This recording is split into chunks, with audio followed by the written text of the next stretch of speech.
Almost. Major. Holy fucking shit, this is major! Hello and welcome to this week's episode of Almost Major, where we talk about the many major studios and the films they release. And this week we are talking about the CAT'S MEOW from 2001. This is our penultimate episode of our Lionsgate miniseries. My name is Kevin Tudor. I'm here with Charlie Nash. Hello. And our super special guest returning once again is Dan Mecca. How are you? Hey, good to be here, Kevin. How are you? I am awake. And today we are talking about CAT'S MEOW from 2001. Like I said, premiered at Locarno Film Festival in August 2001. Opened in LA, New York, April 12th, 2002 in 11 theaters. Opened a little wider April 26th in 2002 in 135 theaters. Maxed out at 153 theaters. Before I go on, Dan, do you want to talk about what you all have been doing on the B-side? Oh, man. Yes, as we record, we're on our little short late summer hiatus, but the last two episodes are cool episodes. We talked to Carl Franklin, Awesome. who directed a lot of good stuff, but we talked to him because One False Move got released by Criterion, and so we talked about his B-sides with him, which include like this Meryl Streep movie, One True Thing, which is kind of underrated. We talk about this. He did an adaptation of the kind of seminal novel Bless Me Ultima. It was actually his last feature film, which is interesting that he's made so far. And we cheat a little bit and talk about Out of Time, which was his second Denzel Washington movie, which wouldn't really, I don't think you'd call it a B-side, but it's like, I love it so deeply, so we had to talk about it. And he was amazing. And then we just talked to Wayne Wang, who, if you know him... Center of the World. He, Center of the World, yes. He did... did you guys cover Center of the World? Yep. We did. Yeah. Yep. Which is a Paul Auster, was like his last, right? His last Paul Auster collaboration. He made Smoke, Blue in the Face, and then I think he did Center of the World. And Paul Auster is one of my favorite writers. We talked to him about Smoke and Blue in the Face. We talked to him about the 1,000 Years of Good Prayers. What was on Criterion? Dim Sum That is on Criterion. So that's why we talked to him. We talk about Dim Sum. We talk about Life is Chan Cheap. Is Missing? Chan is Missing. We talk about briefly. Obviously not a B-side, but Right. Life is Cheap, but Toilet Paper is Expensive, which also is on Criterion and like super underrated, which he was excited to talk about because I think that was kind of a lost movie for a long time for him and just in general. And we talked about Chinese Box. He's made so many movies, and like it's just funny because this is the guy. If you know him, he made like Made in Manhattan and like Last Holiday with Queen Latifah, which is a pretty good movie. Like he really had a Hollywood run that's like kind of good. Like, you know what I mean? Like those movies should be way worse than they are. You know what I mean? Yeah. And like he's just a good director. He's like made every kind of movie, and he was like honestly one of the best interviews we've ever done. He was amazing. Hell yeah. Those are the two most recent ones, and then in September coming back, we have the one and only Corey Everett. I think his fifth time on, talking about it's like our part 2 of Michael Keaton B-sides. Oh, hell yeah. You know? And so, we just only talk about The Flash. Just kidding. Oh, okay. That is... would that be technically a B-side? Financially a B-side? Well, no, because it's still... I think if it's a high-profile flop, like you would never call... I don't think you'd ever call Waterworld a B-side. You know what I mean? Would you call Pluto Nash a B-side? Well, so I think you would call Pluto Nash a B-side for Eddie Murphy because nobody remembers it.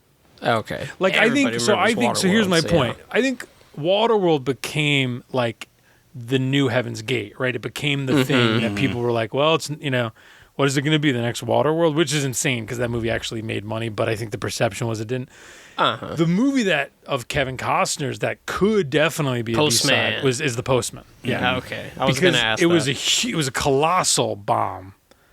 But who even remembers The Postman? Like, I only remembered that VHS in the rental store was 2 VHSs, and I was like, nope, yeah, not happening. Great. It's an epic. It's insane. Wow. It's like really kind of ended his little run, and then he's kind of come back. He's like, what's funny now is as we speak, he's making his like next epic. He's making Horizon, which is like the movie he's been trying to make for like 2 decades, and like to the point where that's basically why he left Yellowstone. But that's what we're doing on the B-side. Not anything to do with Kevin Costner, but Michael Keaton and Wayne Wang and Carl Franklin. Well, because of that, your next B-side after that has to be Kevin Costner, We which could I do think a you've co- we already did- done. Yeah, we could do a Costner part 2 for sure. Costner has so many B-sides. Oh my God, Dragonfly? I don't think we even mentioned Oh, Dragonfly. wow. Insane. Oh, yeah. The Tom Shadyac, like, I'm going to make 2 semi-serious movies, Patch Adams and Dragonfly. Oh, And wow. they both were, like, huge. Even though Patch Adams was a hit, though, but Dragonfly was not. Decidedly not a hit. Dragonfly. I always remember, if I remember Dragonfly, I remember Saw it in theaters. K-Pax. Oh, yeah. At the same time? Year. Yeah. Oh, yeah. Yeah. That was a weird time. That was a weird time for the movies, but I would happily go back to that time as compared to now. I'll say that for like studio movies. Oh, Anyway. yeah. Oh, hell yeah. And once Yeah. I get to this top 5 this weekend, yes, because this is glorious. And Oh, for Cat's Meow. Oh yeah, Yes. yeah, because this is around that same time. Yeah. Yeah. Oh, two. Yeah. the budget for Cat's Meow is $7 million. Opening weekend, Sure. $111,000, and a domestic and overall gross of $3.1 million. Top 5 films that weekend, I went with the April 22nd weekend. This is where it went a little bit wider because the one of April 12th, I think we've already done. But top 5 is The Scorpion King, Ooh. Changing Lanes, Ooh, I like that one. Jason X, fuck yes. Sure, underrated. Murder by Sure. Numbers, fuck yes. And Kind of crazy. Grill in the middle, monkey scene in the middle. Anyway, keep going. deranged, yeah. And just for you, Dan, Life or Something Like It. The only one of these I've Eddie seen is the Scorpion Burns. King. Oh, Eddie Burns. Burns. Eddie Burns is in Life or Something Like It. He, I believe, is the cameraman. Yes. In that film. Yeah. Is the poster of that one just Angelina Jolie like holding a photo, She's but got she's smirking the- behind it? Yeah, she's got the Jane Mansfield do Yeah. in that movie. I think they made like promotional throwaway cameras for that movie, and I just need to get one for Dan, just because of Please. that. Shabba B&H, Eddie Burns. Bring it back. Oh, God. Edward Burns. Are fun. Oh, and Charlie, you need to see Jason X. That's Oh, I know. 1000% your shit. Yeah, Jason X is good. That's my favorite Friday movie, and I only like 3 of them. But that movie is like, yeah, we know what's going on. Yeah, very aware. I am sure. so That's true. behind on. I've only seen the first one, the shitty remake, and Freddy vs. Jason, and that's it. But yeah, Jason, it's Jason funny. in space, I'm there. Like I was there's going no to say, I excuse. literally think I've seen the first 2 and Jason X, because God knows I'm not trying to watch a lot of those. But I recall liking X and not knowing who at the time. No, I don't think I knew that was Cronenberg. Yeah. He's I in the watched first it, yeah. 5 minutes and gets like He's the doctor or scientist or whatever. Yeah, I love whenever he showed up in movies for 5 minutes. We need to make that another treat. he's that in comes that back. great short film from that anthology. I can't. Was it Shut Con the Cinema or whatever? That might be it. Where he's like contemplating suicide. It's you can find it online. It's funny. Right. Anyway, yeah. Also, To Die For, he shows up for a pretty Yes. important part of that movie that I will not That's spoil. right. that's like the only movie where he pops up and you're like, hey, it's Cronenberg, and he doesn't die 30 seconds later. Yeah. Although someone else might. But It's like Jason X, dead within a minute. Last night, dead within like 5 minutes. Number 1 song in the U.S. this week is Foolish by Ashanti, and number 1 song in Canada this weekend is Girlfriend by NSYNC featuring Nelly. Hell yeah.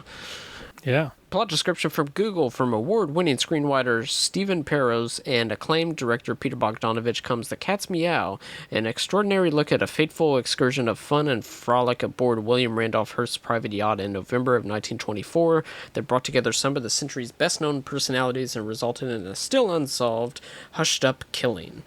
Like I said, this is written by Stephen Burrows and directed by Peter Bogdanovich. Prior to this, Targets in 1968, me and Charlie watched this for the first time, and it fucking rips. Yeah, it's awesome. Target's great. Yeah. Yeah. It's so scary still. Like, it's so upsetting. It's very upsetting. Yeah. Yeah. Somebody was like, this is the same year of Rosemary's Baby and Night of the Living Dead, and those 3 just feel like a trifecta of like, shit is different, okay? Not to mention for a first Deeply film. so. For a first film, that's insane. Like, Unbelievable. The Last Picture Show in 1971. I finally watched that. Also good shit. What's Up, Doc in 1972. Charlie, you watched that for the first time. That's Delightful. Loved amazing. Yeah, that's just literally one of my favorite movies ever made. it. I watched it literally a week ago for the first time and was like, where has this movie been my whole life? How did I not grow up with this? Yeah, if you put a gun to my head, it might be the funniest movie I've ever seen. It would be like Blazing Saddles would be up there, right? It's like, but like What's Up, Doc is like maybe the funniest movie I've ever seen. I think I love that movie. Put a gun to my head. What's the funniest movie ever? And I'm just gonna say Basketball and be like, you didn't have to aim a gun in my head. Basketball's way up there for me. I love Basketball. I feel like my knee-jerk reaction would be Airplane, but that's because I also Airplane's amazing. grew up No, with Airplane's it, amazing. which Yeah, Kevin just watched for the first time recently. And Naked Gun, which I feel like is probably your number 2. Oh, I love Naked Gun. Gun. Naked Gun is good. I feel like the third act is kind of With the baseball game. The baseball Yeah. game. Reggie That's Jackson. the whole thing. That stuff's funny. So good. But I love a movie where the entire conceit is just like, how many times can we fuck up O.J. Simpson? So, like, good on I you. know it really has aged incredibly well. I have to say that you're like, oh, OJ's the third lead, ooh, and then you see it, you're like, never mind, actually. Good. From the get-go where he tries to kick down the door and the leg just goes through the door and they all get their guns out by the time he's ready. It's so funny. I also, I've never seen my dad laugh harder at a joke than when Leslie Nielsen is being told to look under a microscope and he's just like, I can't see anything. And George Kennedy goes, use your open eye, Frank. So good. He goes, oh, yeah, I can see it now. Bogdanovich strangely did not direct The Naked Gun or The Naked Gun 3 1/3 or whatever the sequels are called. 33rd and a third, bro. That's the final great. insult. I've That's never seen that one, and I've only seen They the get second worse. one once. I think that one, the 33rd and the third, I think is the Oscars. I think, or is that the second one? Oh, And does they Oscars get even worse. But involved with that one? well, I think Brian Robbins did the third one, who I think now runs like Sony or something. They're all funny. I mean, I think they're all funny, but they just get less funny. I mean, that's all. It's just, Yeah. But Paper Moon in 1973. I started this, fell asleep 5 minutes in, and decided I should probably not watch anything tonight, but I will be watching that very soon because I watched it for the first time, and another one of those, where has this movie been my whole life? I'm pretty sure that my family always had it on our potential watch list, and it just never happened. But holy shit, yeah, Tatum O'Neal, incredible. I mean, even her father, as much of a monster person as he seems, is pretty amazing in that movie. Madeline Kahn in both this and What's Up, Doc didn't know that she got her start from Bogdanovich. So yeah, her first roles, Yeah. Incredible. They All Laughed in 1981. Dan, you've seen this. I love this fucking movie.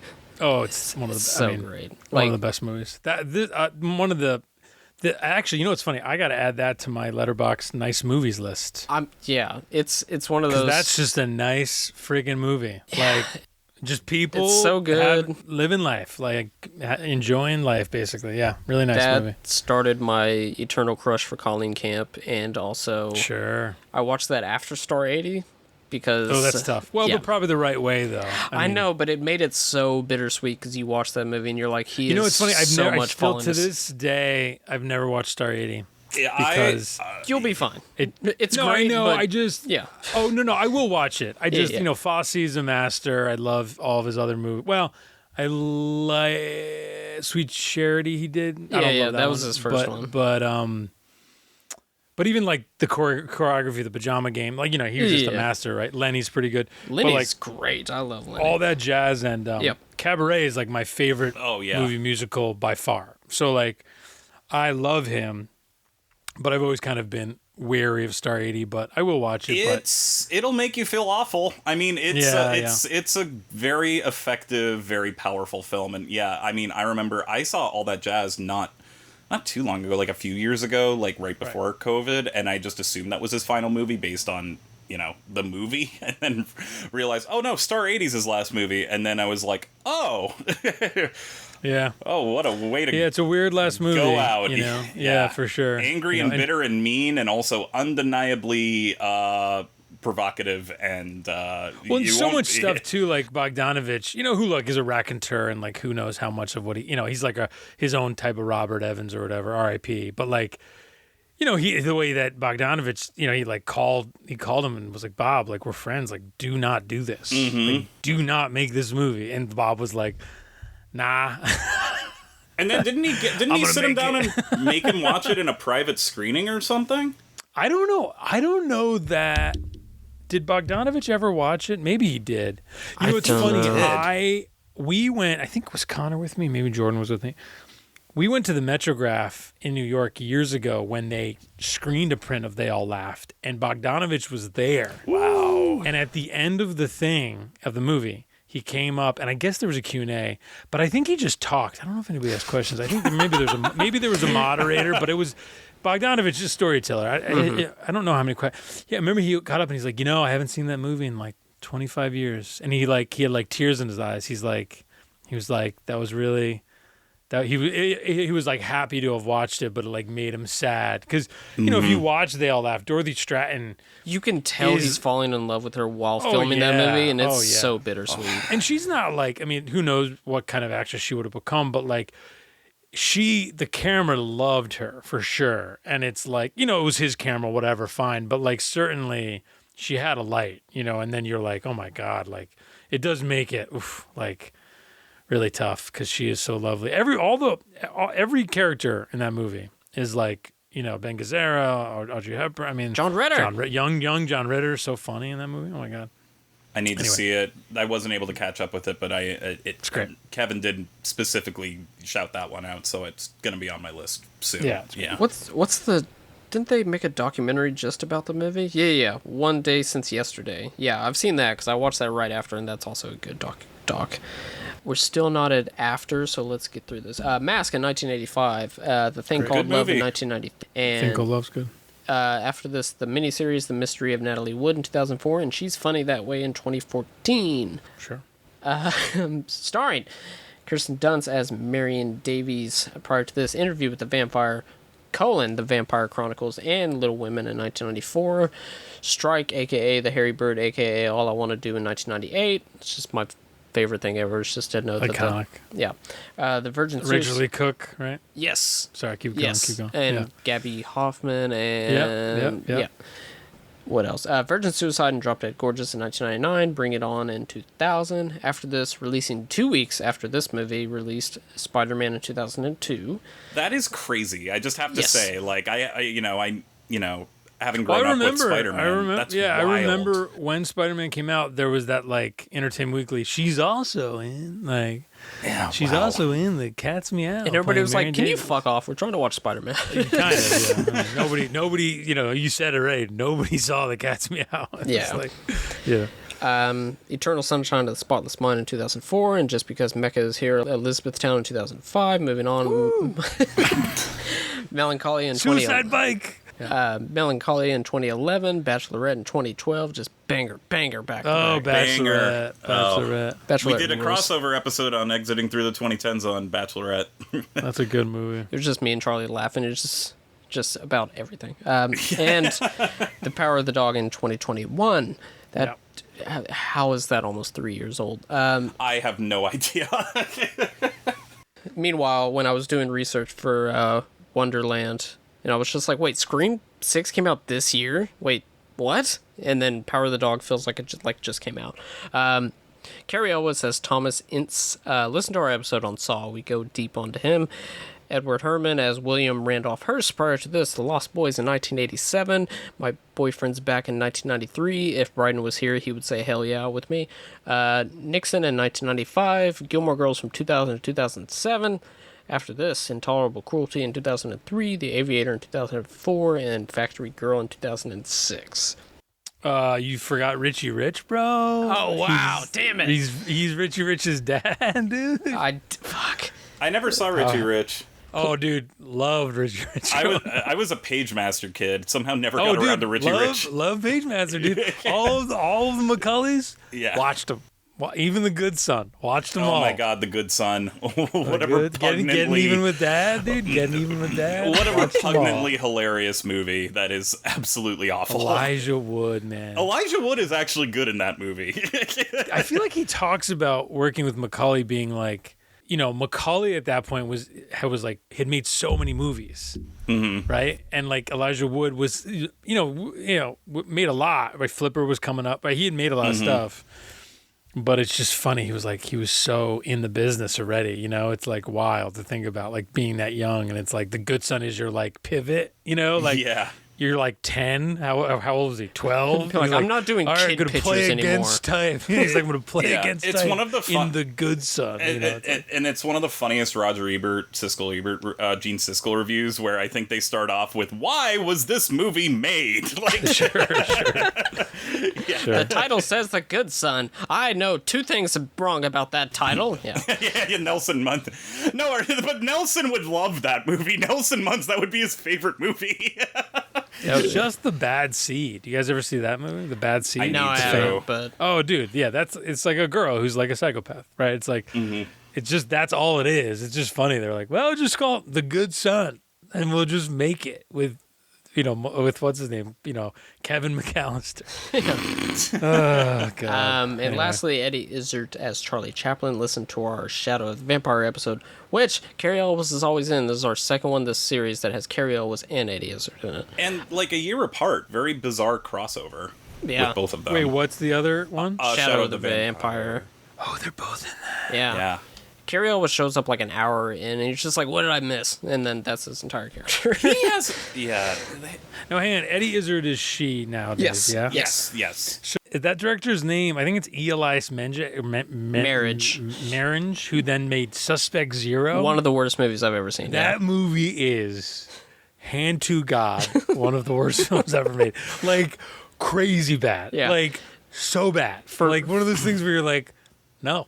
Yeah. I'm pretty sure Kevin, you and Bryden did research for Shadow of the Vampire, and it was like, Suspect Zero seems fun, and you were like, no. It does seem fun. It took me like legitimately 4 days to finish. It was that fucking It's literally bad. like, it's so funny because there's so many of those movies post 7, and that's like 11 years after 7, 9 years after 7.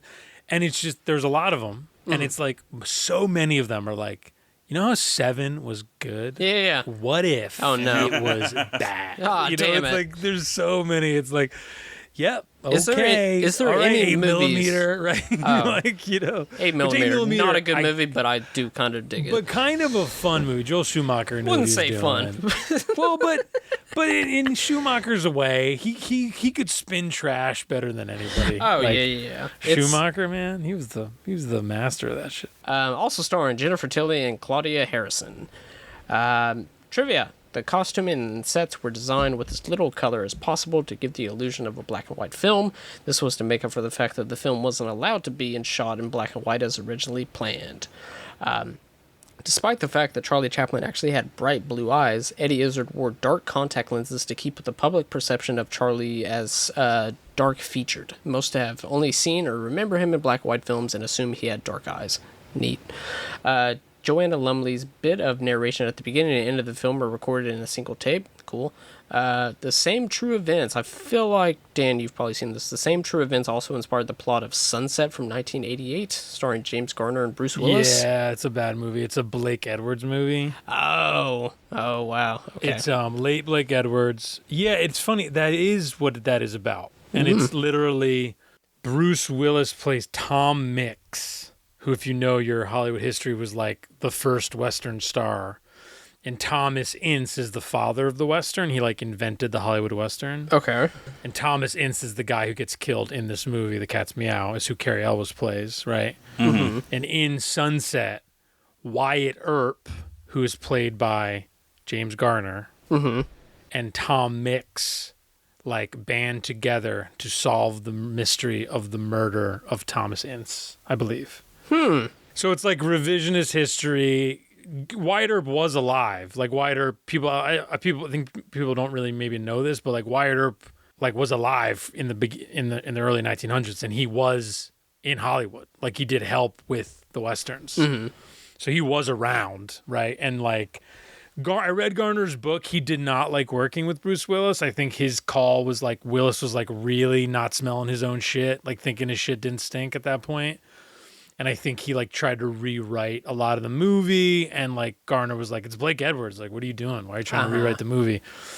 And it didn't go well. The movie's like not good. Like, it's just sad because I love Garner, and like Garner was coming off an Oscar nomination and kind of had a second wind and like, or fourth wind or whatever.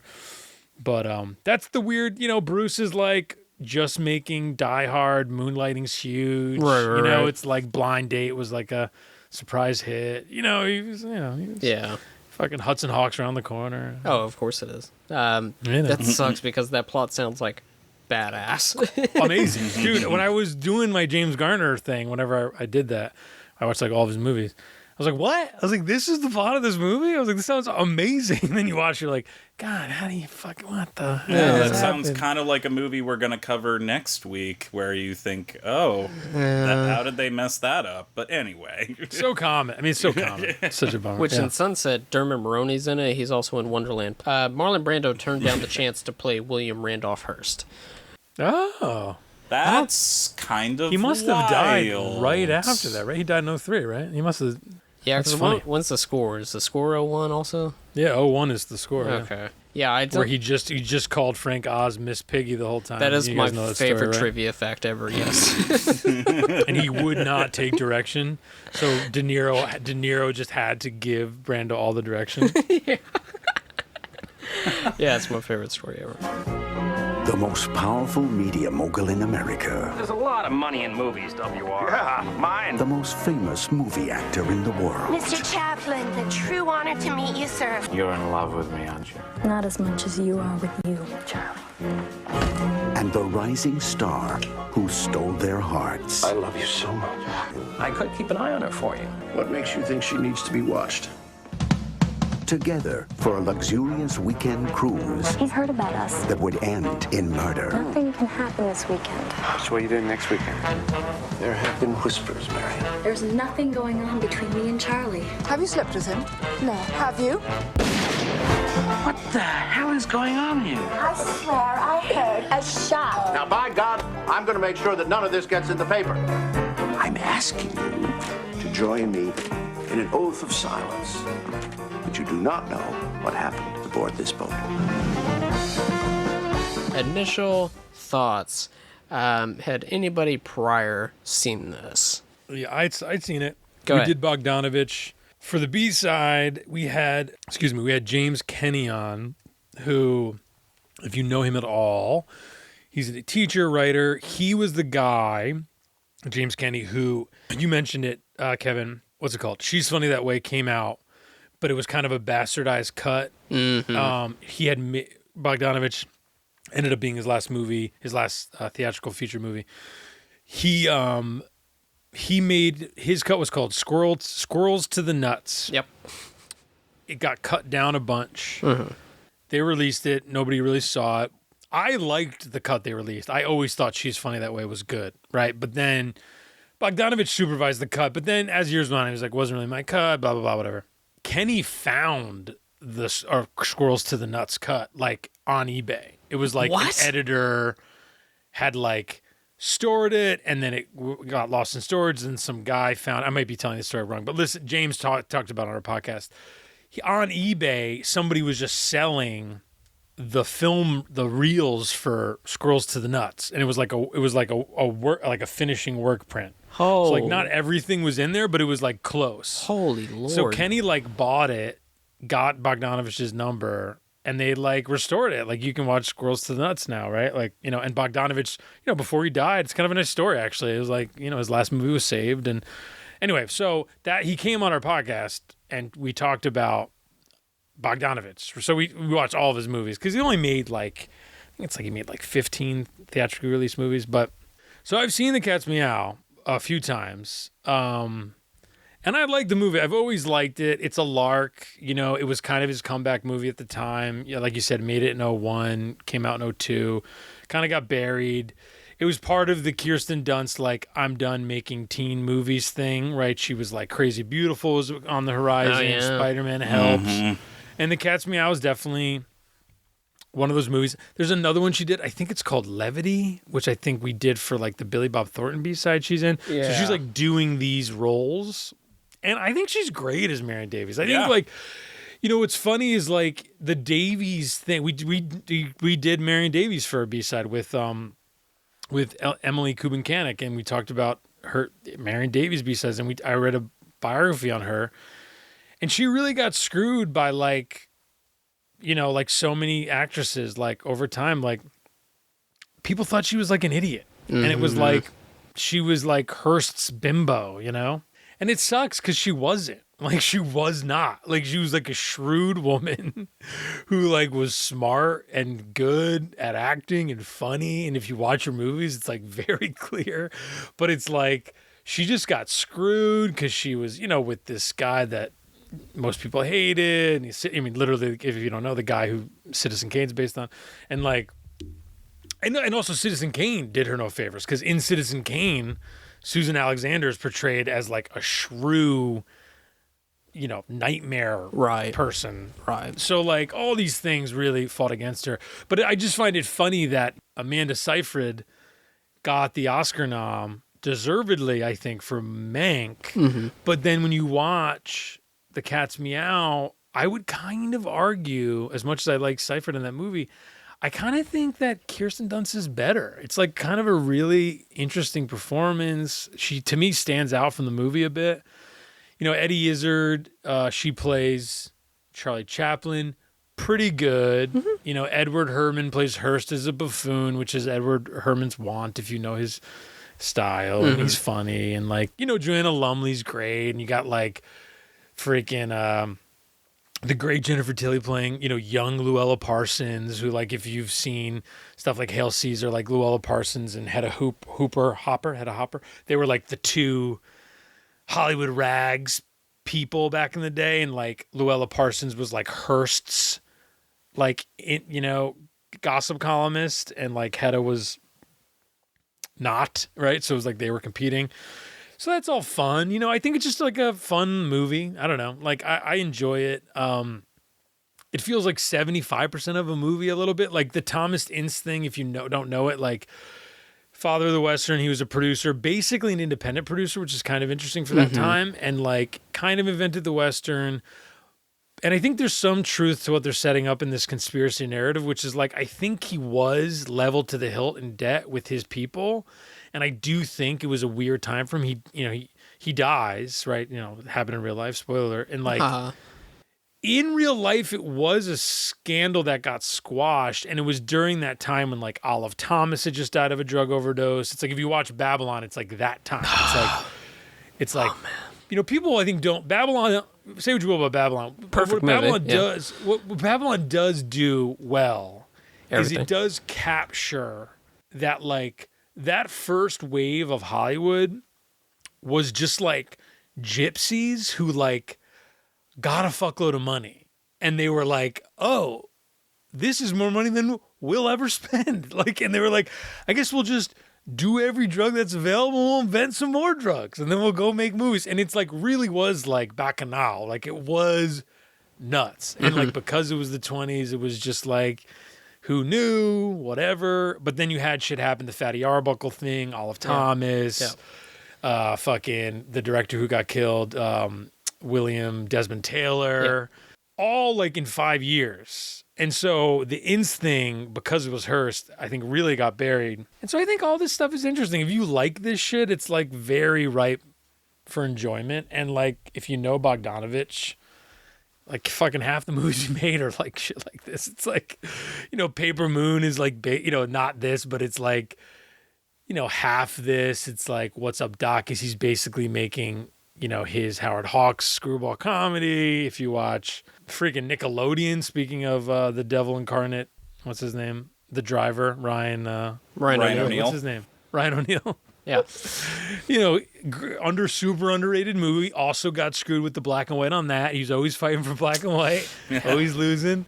Or I guess maybe that one wasn't black and white, but it was a huge bomb, him and Burt Reynolds. And like, but Nickelodeon is about like, you know, Nickelodeon is where you went to watch movies. That's what a Nickelodeon was, right? Back in the 1910s. So it's like, that's about directors trying to make a, you know, so it's up his alley. And I always like that he got to make The Cat's Meow because it seems like such a miracle. Because like Bogdanovich, you name the movies, like, you know, famously cursed guy, right? It was like Targets, Last Picture Show, fucking What's Up Doc, Paper Moon, like back to the moon, Alice, like the biggest dude in the world. Started a production company with like Francis Coppola and I don't even know, the third guy. And like he makes Daisy Miller with his love of his life at the time. What's her Sybil name? Shepherd? Sybil, thank you. Sybil Shepherd. Such a boring movie. Bad. Nobody liked it. Not a good movie. Sorry, Peter. R.I.P. Terrible. Nobody liked it, right? and then it's like he never made a hit ever again. Like literally, he never ever made a hit ever again. Right? Mask did okay, but he like was so mad that the studio made him take the Bruce Springsteen music out because they couldn't afford it. The director's cut put it back in, and it's very, very good. I do remember it's great. That. Yeah. No, look, the director's cut's better for sure. He has but like, a lot of the director's theatrical cuts. cut's great. The theatrical cut's great. And like Bogdanovich even said 20 years later, he's like, yeah, I fucked it up. I was like out of my mind. Dorothy had been murdered 5 years before. He fought him for no reason. It was like not a fight worth fighting, right? And he like ruined his career. Like he made Illegally Yours with Rob Lowe, which some people fight for. You know, the Voices Thing Called Off. Love is kind of interesting. Voices Off is good, right? Noises Off is good. But none of them made any money. And then he like made TV movies, To Sir With Love 2, right? The Pete Rose movie with Tom Sizemore for like ESPN Films back when they were doing that. Like very same trajectory as Coppola, kind of. Kind of, but like never had the comeback though. Right. You know, Coppola came back. You know, Coppola made Godfather 3, right? He made, you know, Dracula. He made The Rainmaker, right? Like, he had a moment, and then he stopped, and then now look, and then he, you know, Bogdanovich never did. He never fucking bought a vineyard, dude. That's true. Never fucking bought a vineyard, dude. Well, then he also, then he made Texasville, which is a sequel to Last Picture Show, and people were just like, no. Yeah, everybody didn't like it, which is kind of it's, you know, similarly. The director's cut's way better. I believe that's included with that new version of The Last Picture Show. Yeah. Total recommend. The director's cut of Texasville, which was hard to get earlier, is good. Like, for sure. Really fun. Like, good movie. I believe, what is it, Annie Potts, who's in Ghostbusters? Annie Potts is, like, amazing in Texasville, right? So, an interesting director, man. I know way too much about him. You should watch his documentary directed by John Ford, which kind of put him on the map. Great.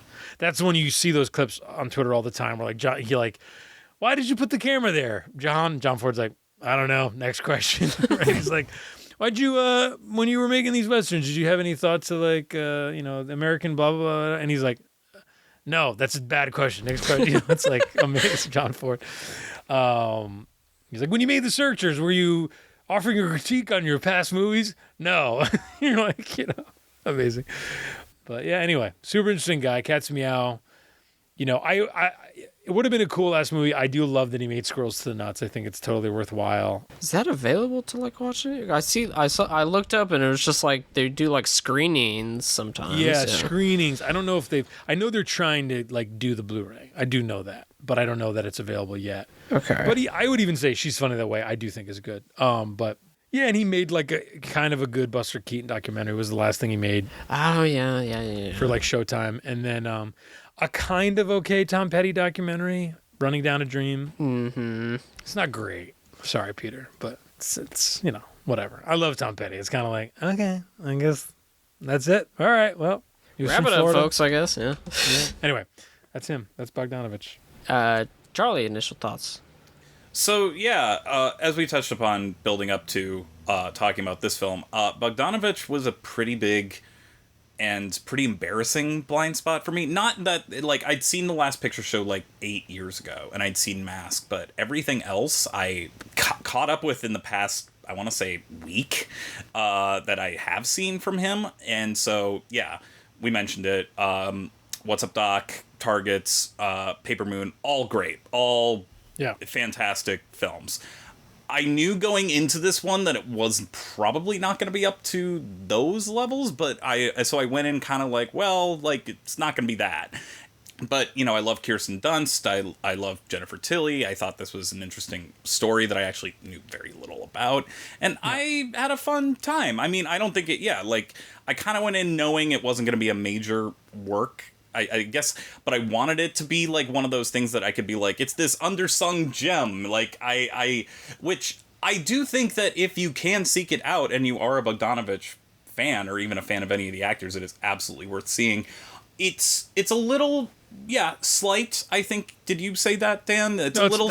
I don't know if I did, but that's not a good word for it. It's a little slight, but it's also got, it's kind of it's not exactly doing anything unsurprising, but in terms of getting a cast of character actors together, all playing people based on famous Hollywood stars, like I was just thinking about, like, I haven't seen the Murder on the Orient Express remake or Death on the Nile or something like that, but because I'm just kind of like, well, it's just kind of a, joke at this point, but I was thinking, like, this type of movie makes no money even 20 years ago, but those movies make a bunch of money now, and they're probably just...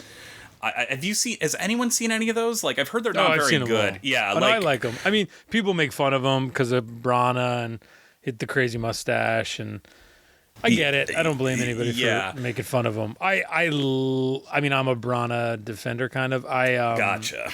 But no, you're not wrong. I think what you run into with the Cat's Meow is it's a small movie, and it's a story nobody knows. And I think, the thing about Murder on the Orient Express or Death on the Nile is, like, you do know the stories. So I think, you hate to say IP matters, but look, everybody knows Agatha Christie. Mm-hmm. Most people know Hercule Poirot, right? To some degree, even if you don't know his name, you get the idea of, like, the Belgian, blah, blah, blah, whatever.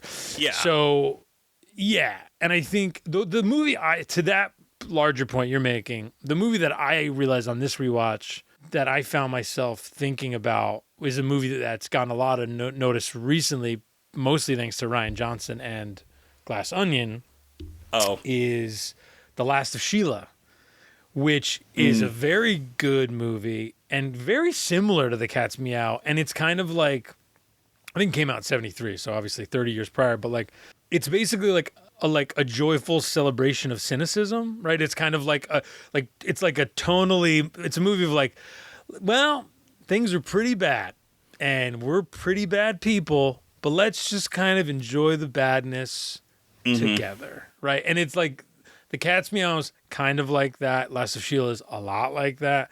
And I think it's a funny tightrope to walk tonally, where you're like, so these people are pretty terrible. Hollywood's a cesspool, but pretty fun, right? So it's like a funny. I found that interesting. And, very much old Bogdanovich. Right? Yeah, I did have a lot of fun watching this movie, like, and not that I didn't expect this, but watching them even get on the boat, it's like, oh, all of these people, this is a birthday party on a boat. And all these people really don't like each other. I know. like from the get-go, which is not something we haven't seen already, but it is kind of interesting to watch, very talented actors use words like daggers and just, even, like, I kind of like how Joanna Lumley's narration starts off. Yeah. Oh, she's great. And I kind of like that her narration starts off with, like, like this existentialism of, like, what were we doing that day? And immediately she's like, and, like, to everybody, and the cross dissolve of the boat in the coffin. Yeah. It's, like, ridiculous. And, you're like, okay, Peter.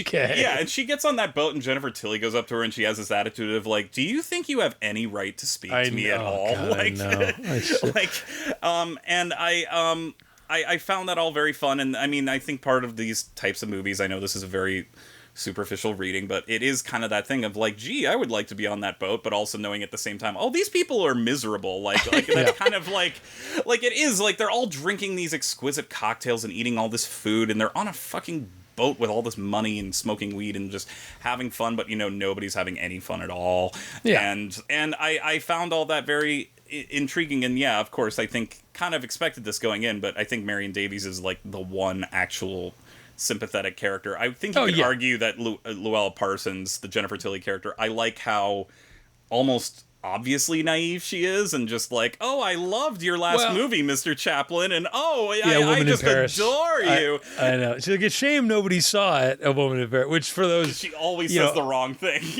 A Woman in Paris was like he wasn't in it, and it's, if you've seen it, it's not a bad movie, but it's like a drama, and it's like very... stark and easy punching bag at the time. Oh yeah, people were like, "No, Charlie, no, you do not do this." Right? And it was like, Yeah. And you know, it's clear that there's insecurity in gender roles on both sides where, you know, I think it's interesting that both the men and women are all terrible, not just to each other, but to like themselves, and have to one up each other. It doesn't even like, and obviously they're making comments on, you know, that when it comes to all, you know, they're all equally awful, except I think that, you know, the film does a nice job of making Marion Davies like consistently having to be like, Jesus Christ, like, you tell me you love me, you know. I kept thinking of, this is so corny, but the Natalie Portman quote in Closer, where she's like, where is this love? I don't see it. Like, or I can hear it, but I just hear a bunch of lousy words. Like, and I think that Dunst, I haven't seen Mank, I will admit. Even though I love Fincher, I never got around to Mank, and I have no reason as to why. But I think the movie does a good job of making her kind of the central person who everybody orbits around, and she's just kind of like, oh God, why do I have to put up with all this bullshit? like yeah, kind of. And I think that by the time the murder happens, and this isn't unsurprising either, you know, it's not so much there's a murder and then there's a scandal. It's just about the emptiness and the sadness that creeps in, where everybody knows just how empty their lives truly are, even though they have this stature and this, you know, wealth and this class and all this stuff.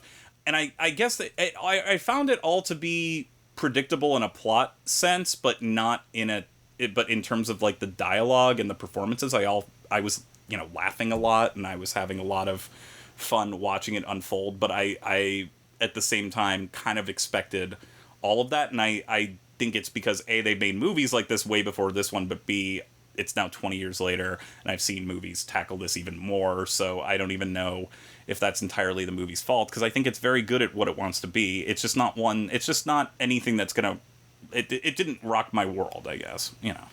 God, that sounds so corny. Yeah, it's a B. Yeah, it's a perfect, B. A B. It's a perfect B. Yeah.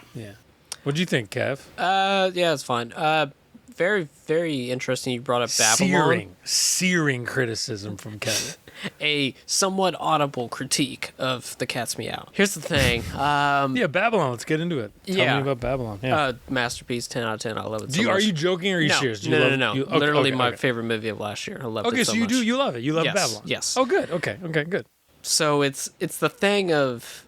we should say you did write Babylon. I wish I did. Okay. That entire scene where they keep having to do the same take over and over. That is the best scene in the movie. So without question. The thing about Babylon is I'm like, every scene, I'm just like, oh, that's the best scene. And the next scene happens, I'm like, no. I'm sorry, that's the best scene. So I like Babylon. Yeah.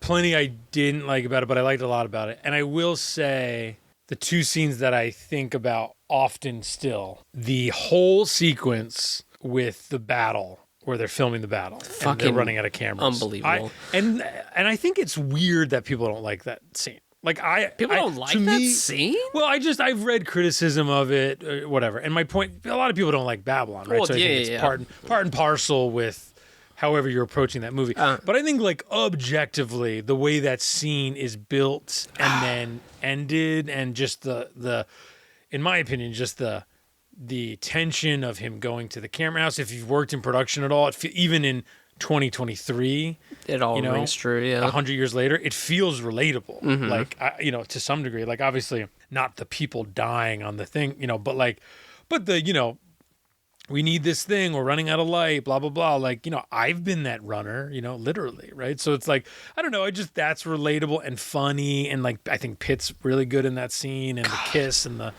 anyway. But the freaking sound, where it's the microphone and they're picking up everything, and the guy dies, and hysterical, really hysterical, and like really Robbie. God, she'll probably get a nomination, maybe fucking win for Barbie, but I imagine when that happens, you'll think to yourself, that one's for Babylon. Yeah, she's phenomenal. Like the scene where she's like, "I'll fight a fucking rattlesnake," and you're just like, "Give her everything. Sure, yeah. This is incredible." Sure. But I was bringing that up. That just like, I love that movie, even though it's about a part of cinema history that I'm just like, cool. I respect it, but I'm not one of those. Right, you're not gonna dive into it. Yeah. No, and this movie is kind of that reason, where it almost reminds me of like British hierarchy, where people are like obsessed with the British family and all that, and that is the most least thing. Right, you're not an Anglophile. Yeah, you're not an Anglo. You're not. You're like, I don't care. No, I don't want to hear about a crown. No, Yeah. What's funny is specifically with that, I don't have a lot of interest in literally The Crown or like that stuff, like Princess Di, blah, blah, blah. But if it's a book or movie set in the world of that, I have always really liked it. So it's like, I don't know how that tracks in my mind, but like real life historical Prince Charles, King Charles, blah, not a lot of interest. But then if you put me in like the Scarlet Pimpernel, right, which I'm painting with a broad brush, I know that, but like Hunchback of Notre Dame, if you Jane Eyre, Wuthering Heights, right, Gothic Englishness, beep boop bop, I'm in. Deeply in. Love it. So I think it's funny. I don't know where that lands, but I know what you mean. It's like, certainly if I think that's actually a good thing to say, which is like, I don't know that the Cat's Meow rises above like Charlie, you were saying like, Thomas Ince, I didn't know about this. This sounds interesting. Let me watch the Cat's Meow. It will be interesting. But if you're like Kevin and you're like, Thomas Ince, I could give a shit. Yeah. It's cool. The reason I bring up with the British stuff, it's just like this. I mean, this all feels like just old money people just talking about problems that don't exist, even though it has to do with film in a certain way. Like, I do like Citizen Kane a lot. So there's Mary that. Davies would be the exception, right? So, but to your point, you're not wrong. Where like, Mary Davies was like a dancing girl who, I think she tells a story in the movie, who like, I think she literally was a chorus girl who like, or like a Follies girl who like, Hearst just like literally fell in love with her and would just go to the show every night. And then they just started hooking up and then they stayed together. Right. So she was just I don't know if she's from New York, but like not unlike the Robbie character, who's obviously based on, a few different real life starlets from that time. But, it's, if you don't engage with that, you're not wrong. There's not much else to engage with, for sure. Now, but what do you think about murder mysteries? Do you like Glass Onion? Do you like Knives Out? So yes. you like Knives Out, but you didn't like Glass Onion? No. Do you care about any or interested in like? I'm trying to think of other murder mysteries. And then there were none. What about Clue? Oh, well, Clue's different. Clue's just incredible. I mean, that is just old school screwball comedy antics in a murder mystery with, I guess that is... Clue is the best. It is kind of interesting how that movie was also a flop and it starred the funniest people of that generation. Isn't Colleen Camp in Clue? Yes! Oh, yeah. Isn't she the, like, maid She's or the maid, yeah. Well, wait. Yvette? I mean, we've talked about it. I think we talked about it the last time you were on, Dan. But Kevin, Identity much? Sure. I love that's Identity. different. Okay, that recreated. It's all one person. Spoiler alert. It's all one person. Reinvented the genre. Yeah. I was gonna say another. I'm gonna watch Identity tonight for sure. We all should. I could not think of one thing to say to this woman. She let go. Oh, dude, Cusack. Oh. Can we get one more good John Cusack movie before it's over? Come on, John. I would hope Johnny. so. What was the last good one he was in? Chirac is kind of good. Oh yeah, Chirac. He's you really don't like good Chirac? in Fuck no. I like Chirac. A lot of people don't like him in Chirac. But one I wanted to bring up as far as murder mysteries go is Gosford Park, which I do not like. That was the other one. No, I'm glad that you brought that up because I was thinking that I wanted to bring this up before we recorded several hours ago, and I think it's interesting that was released the same year, right? 01, yep. The same year. But that is also, like this one, kind of understated. A lot of, I mean, it's not based on a true crime, but it's very much that kind of wealthy, it's a little bit more upstairs, downstairs. Yeah, right? a little more, yeah. Because you have all of the service people while the murders are happening. Yep. Altman spends equal time with them. Yes. Right. Mm-hmm. Which I love Gosford Park, but I know what you mean. I mean, I think, look, Altman makes a specific type of movie. So I think it's like, if he's going to give you a mosaic, and if half of those people are like right, and undigestible to you, it's like, it's like. Right. And I think I've liked one of his movies. Altman. Yeah. Sure. Wait, sure. which I mean, one? look, Which one? Yeah, that's a good Long question. Goodbye. Sure, which It is is his. He was chilling. That's There's still one a of few, his I strongest haven't seen lead characters, Nashville, probably. So still need to see Nashville's Nashville. great. One of his strongest, but that's funny. Makes sense. Long Goodbye, because that's Elliot Gould is is very much a lead more than most Altman movies, right? Like it is an ensemble, but it's his movie though, you know. So maybe that could be why. Yeah. Well, yeah, and if you had to sit through Dr. T and the Women, you'd feel the same thing as I do. Oh, I've seen it, babe. I've seen them all. Wait. We have to have your baby, take. I've seen them all. Wait, we have to On have your Dr. T and the Women take. Yeah, because I was please. the outlier on that one. I like Dr. T and the Women. Okay, so you're on my side. Good to know. Brighton was middle of the I road. like Altman though. I like Altman. Meanwhile, though. I was like, this is a crime you know what? against Can humanity. I tell you? You were like, sure, Robert a lot of Altman people- should be shot into a lot of space people- for making this. A lot of people agree with you. By the end, what happens at the end, I would imagine most people like walked out of the theater. I pissed wish off. movies ended like that now. No, where I it's love just, it. I love it. Where it's No, I just love it. like, wow, this really took a turn. But yeah, anyways, there's just, to make my final thoughts and to wrap it up and get into final thoughts, but it's basically, this is a subject matter that unless it's gone to the extreme, like in Babylon, that it's really hard for me to like get invested into it. Yeah. Because I am a little pea brain in anything before like 1960s. I'm just like, who cares, old man? So, but Yeah.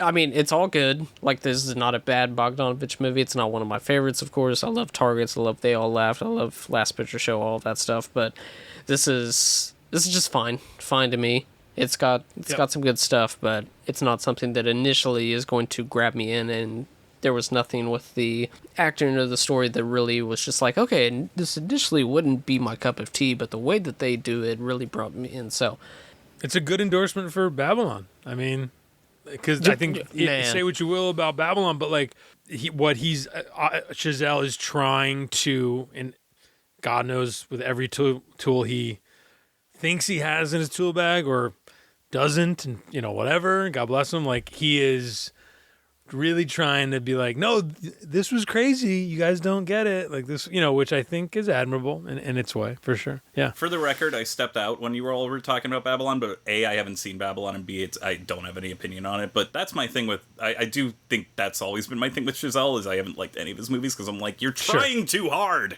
Sure. Yeah, which is totally that's the case. Babylon is him trying hard for 3 hours. Yeah, Charlie, I do not think you like that. Okay, good. Because I've been like, look, when Kevin said that he loved it, I'm like, shit, am I gonna have to watch this thing? Like, I will say I will say this. I don't love Whiplash. God knows I don't love Whiplash. But La La Land, my God, dude, I was sitting alone in the theater at the end of that fucking movie. I mean, it was embarrassing. It's good nobody was there, dude. I was weeping. Like, it hit me like, I can't even explain it. I was like, this is what it's about. Like, I was really got me bad, man. And so it's funny, man. He's a funny director. First Man, I think, is kind of interesting. I don't love it, but I think it's good. Okay. And Babylon, similarly, I'm like, he's really going for it. Bless him. I think he's always really going for it. So I think it's like, I love that. I hope he keeps making movies, and I think I've really liked one of them. You know what I mean? And but like, I admire his spirit. That's, and in the words of Kobe Smulders from one of the funniest movies ever made, They Came Together. I admire your spirit. And Paul Rudd's like, I love you. And she's like, I admire your spirit. I think of maybe Every Day, the bit where Paul Rudd goes into the bar and he's just like, tell me about it. Scene. Yeah. It's like, we came in here looking like shit and you haven't said very much. Like, yeah, tell me about it. You can say that again. Well, you came in here looking like crap, you haven't said very much. Tell me about it. I show that to my wife, and me and Connor like bond over this. We show that scene to our respective wives, and they literally like, this is the worst thing I've ever seen. Never show it to me again. And then me and Connor are like, how that's the funniest scene that's ever been filmed, and it's like. And I think if you can watch, I Think You Should Leave with your partner. That's a strong indicator. So that's Tim Robinson figured it out. Anyway, I was just gonna say final thoughts on Cat's Meow and Bogdanovich as a whole, if you got them. Sure, like it. As Charlie said, certainly not an essential Bogdanovich. I think Bogdanovich would say that if he were with us. And but worth watching if you like his movies. Worth watching if you like old Hollywood. The Thomas Ince stuff is fascinating. And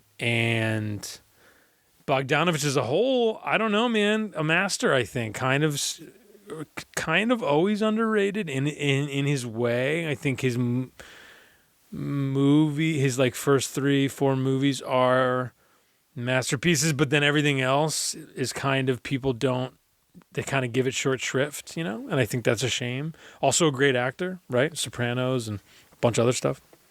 And I think he's amazing in fucking The Other Side of the Wind, which they restored before he died. He's amazing in that movie. He's also the only good part of It Chapter 2. Right, which I forgot he was in that. I was looking at his filmography. Is that Peter Bogdanovich? He's in that? A movie that I spent like 9 hours watching? He's in that? Yeah, I know. PDB. Yeah, he was in a lot of movies. He's in While We're Young for a minute. It's just, he's in stuff. But anyway, that's how I feel about him. I think he's just so worth. And also the thing about Bogdanovich, not unlike Freakin', who he just lost, just watch an interview. Man. Yeah, just watch an interview with them. That's the other thing about these guys. It's like they didn't give a fuck. They were just like, I'm going to tell you everything. I'm going to be honest. Like, they picked every fight they lost and won in numerous battles with studio heads, Freakin's another guy, speaking of big in 70s, Coppola, where it's like Sorcerer on. It's like, man, you guys remember Freakin'? And then it's like he had a moment where it was like, he had like a moment. It was like Jade, he married Sherry Lansing. It was like Blue Chips, Jade, Rules of Engagement, The Hunted, and then it was done, right? And then he made the Tracy Letts movies, and then it was done, right? It's like... Yeah, but even that was a comeback. I feel like, Bug was released wide, which is insane. Because they advertised it with a minute-long trailer that were like, this critic says it's one of the most terrifying horror films imaginable. And it's like, it's terrifying, but you advertise it as if there were literal bugs in people's skin, and that's not what people wanted. And then Killer Joe, also kind of a comeback, but also a huge NC-17, deeply controversial, is he or is he not misogynist, type of, like, through line through that thing. So... Sure. Yeah. I know I'm sidestepping here, but anyway. But anyway, just to listen to any of these guys speak is as good as their movie, is as good as their movies in a lot of respects. They're just fascinating people. Yeah. So I think just worth deep diving, honestly. Like that would be what I would say about Bogdanovich or Friedkin or any of these guys. Coppola too, but And anyway. For the record, I highly endorse Bug and Killer Joe, both demented masterpieces. But anyway, it was a strong ending for Billy, and he still has another one coming. That's right. God, I forgot. I didn't even know he was making another one until they announced that it was going to such Venice. A crazy cast too. Kiefer Sutherland and like a Jason Clarke and I think it's going to be a TIFF, right? It's going to play. It's going to play on the. Yeah, that's fun. That's great. He made one more. Mm-hmm. And then we got Coppola. Coppola's making fucking Megalopolis, dude. It's happening. Just ruining whatever studio that's coming from. Hell yeah. No studio. He just paid for it. Oh, he did. Wow. He just paid for it. That is deranged. Someone's releasing it, but that was the thing. The Vineyard comment. He literally was just like, it's like the 7th time he's done in his career. He's insane. He's like, I'm just gonna fucking make it myself. Like One from the Heart, Cotton Club. He's done it a few times, and like. And he's a madman. Gotta love him. I can't wait. It's definitely my most anticipated any movie, like the Jesus Malick movie. Wait, more than Killers of the Flower Moon? Yeah, Coppola's like my god. Gotcha. Like Coppola, Spike Lee, David Lean, Malick. I would say The Killer. That's my top Yeah, that's two. High. Fincher, that's high up there for sure. Can't wait for that because also it's interesting because Fincher's never tackled serial killers, which is interesting. He really has. We'll see what he does with that. He hasn't. I wonder really if this movie is going to be like kind of cynical. I really thought Benjamin Button was going to start killing people by the end of that movie. Cold and calculated. Anyways, final thoughts, Charlie, on Cat's Meow and Bogdanovich. Yeah, I will say this is not my favorite movie that we've covered on the podcast, but it is, in terms of the research that I have done building up to this, the Bogdanovich catch-up that I've done, possibly the best I've done for any movie we've covered so far, where I'm just like, Schrader. oh my god, what a plethora of riches here. I know. That was me with my Schrader. word. Yeah, Schrader, I had seen some of his more major works beforehand, but like, yeah, and I agree, like Schrader, another total like masterclass of work there. Oh god, yeah, like just incredible. But like for me personally, where I'm just like, yeah, this is embarrassing. I haven't seen a lot of his films, and then by the time, and I'm glad I did, even though I didn't love this movie as much as I wanted to, I'm glad I did the homework to get a sense of what he's interested in, what his style is like, and also like even if I hadn't, I think that it is for even like. I used the word slight before. It does feel a little slight. Like he has a real sense of empathy for the struggle of these people in Hollywood, which is interesting, even though he's acknowledging that they're privileged and terrible. And at least for certain characters, especially the women. And I think that, you know, even though I knew going in, like, well, this isn't going to be on the same level as What's Up, Doc? Or Last Picture Show, I went in and I was kind of like, you know, I watched it, I'm not going to lie, I watched it late at night after a shift at work, and I was like, you know, this is just a nice little whodunit, and then really it's not even a whodunit. It, like, I expected it to be a whodunit, and it's not even a whodunit, it's a, like, what of it, and, you know, even though I expected that's a good way to put it. Even though I expected the commentary of like they're all empty inside, it wasn't. You should copyright that. I don't think I've ever heard that before. A what of it? That's actually exactly what this is. Yeah, what of it? That's actually really good. I'm not going to steal it. I'm not going to steal it. I'll text you if I use it. Okay, thank you. because Columbo is the how catch 'em, right? So that's a phrase, right? Because Columbo. You see who did it at the beginning, and then the whole. So there's no who done it. You know who done it, right? And it's literally, how is Columbo going to get the person? Yeah. And then who done it is like Agatha Christie, blah blah blah. And this is definitely like neither, because it's kind of like a true story. Maybe nobody did it, right? Like Thomas Ince officially died of heart failure. Mm-hmm. So, but you're right. It is a what of it. You're like, well. What of it? Yeah. You know. I mean, even the people who see it happen, it's not like they have to.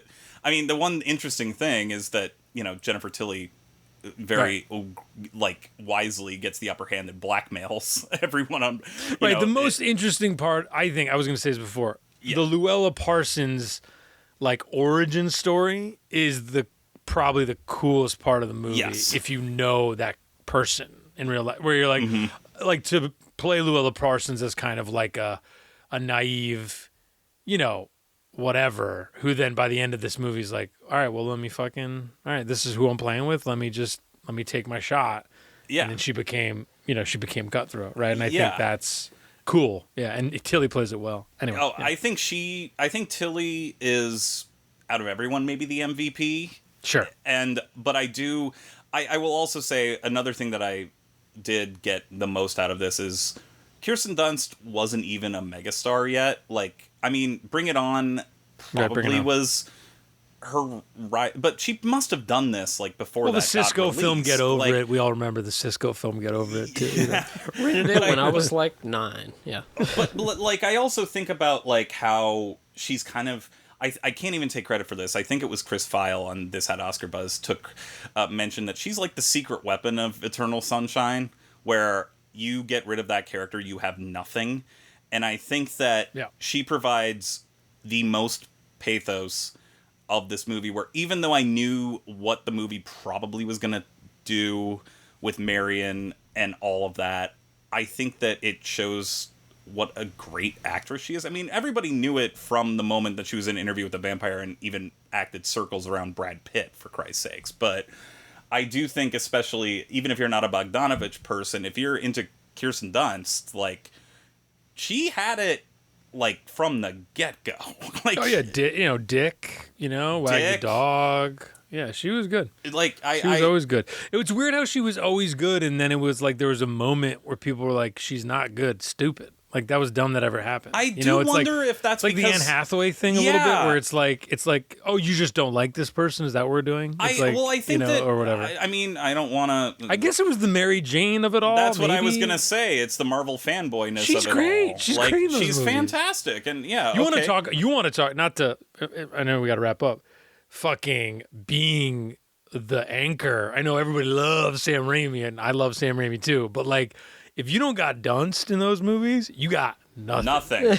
Nothing. You got, let me say it again. You got nothing, dude.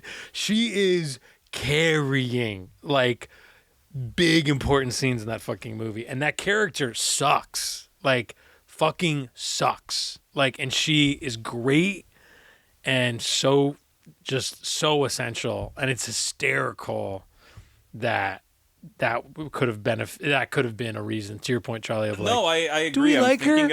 I'm thinking of the Thanksgiving scene in the first one where she literally has to react to Defoe and Franco saying horrible things about her, and she has to just react silently and then leave. Defoe is great though. We do love. Defoe. That's not. Everybody's doing their job in these movies. Godspeed, Spider-Man. But that is ultimately, and maybe that's just a me thing because I do love her, but like I think everybody, it's a movie for adults, and it's fun, and it's not doing anything groundbreaking or even that, subversive, but like, they don't make movies like this anymore that are just kind of just like, I would kill for a movie like this, like a 7 out of 10 movie where it's just a bunch of people playing, famous Hollywood actors, where like it has a potent political commentary that is still relevant and parallel stuff today.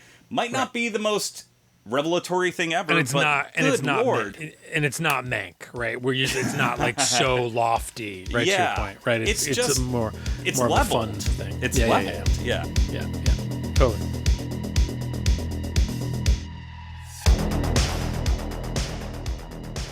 Thank you for listening to this week's episode of Almost Major. Please rate, review, and subscribe to us on iTunes. Please follow the pod on Twitter at Almost Major to keep up to date with what movies we will be covering in the future. Myself, I can be found on Twitter and Letterboxd at Kev Bonesy. Bryden can be found on Twitter at Bryden Doyle and on Letterboxd at J Doyle. Charlie can be found on Twitter and Letterboxd at CT Nash91. Once again, thank you for listening.